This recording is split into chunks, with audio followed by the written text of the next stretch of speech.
Oh, hey, just me looking at some cartilage, because I got time. Anyway, we've already looked at compact bone and spongy bone. Now's your turn to look at cartilage, not bone, cartilage.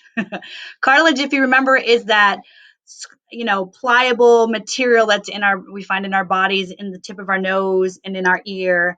And we also discovered it's between our joints to create that cushion between our joints, as well as like it helps connect our ribs to our sternum. So yeah, that's that stuff. It's kind of pliable. If you can wiggle your ear around and wiggle your nose around, that's the cartilage that's inside. So what does it look like under the microscope? Let's take a look. So over here, we're going to look for three different things when we look at the cartilage under the microscope today. Again, make sure you're looking at 10 by 4, 10 by 10, and 10 by 40, all three, to get a really good look at what cartilage looks like under the microscope. So the first thing we notice about cartilage is that it's pliable and squishy, right? What makes it pliable and squishy is called the matrix. So if we take a look over here, the matrix is all this stuff that fills in. It's very gel-like. It's jelly, squishy.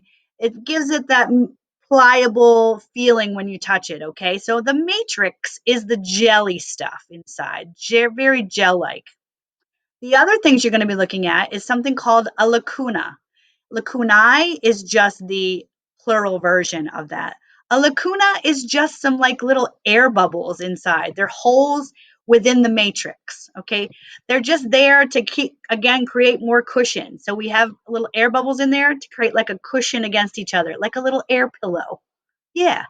The last thing we're looking for is a chondrocyte. If you look this up in your medical terminology books, it will tell you exactly what it means. But what this is, a cyte obviously is a cell.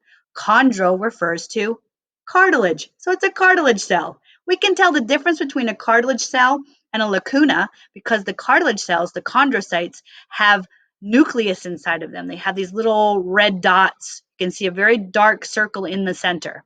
So moving over to this picture on the right, you can also see that the chondrocytes have this pink center, that's the nucleus, and the lacuna don't necessarily have the nucleus. They just have this wide open space in there. That's your little bubble for extra cushion.